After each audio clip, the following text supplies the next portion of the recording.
مشرق وسطی میں جنگ 5ویں ہفتے میں داخل ہو چکی ہے، جس میں ایشیائی ممالک کے اب تک تقریباً 2 درجن افراد ہلاک اور متعدد زخمی ہو چکے ہیں۔ ایک رپورٹ کے مطابق ایران پر امریکہ اور اسرائیل کے حملوں کے بعد سے پاکستان، بھارت اور بنگلہ دیش سمیت مختلف ممالک کے کم از کم 24 مزدور ہلاک ہو چکے ہیں۔ اس جنگ سے خلیجی ممالک میں رہنے والے بھارتی شہری سب سے زیادہ متاثر ہوئے ہیں۔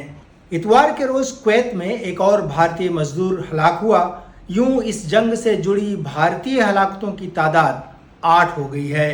تقریباً 1 کروڑ بھارتی شہری خلیجی ممالک میں رہتے اور کام کرتے ہیں۔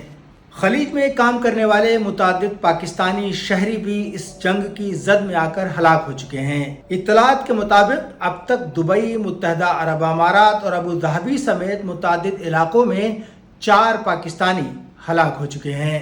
ماہرین خبردار کرتے ہیں کہ مسلسل کشیدگی اور معاشی و شہری تنصیبات پر حملے انسانی بحران کو مزید سنگین بنا رہے ہیں اور طویل علاقائی جنگ کا خطرہ مزید بڑھتا جا رہا ہے۔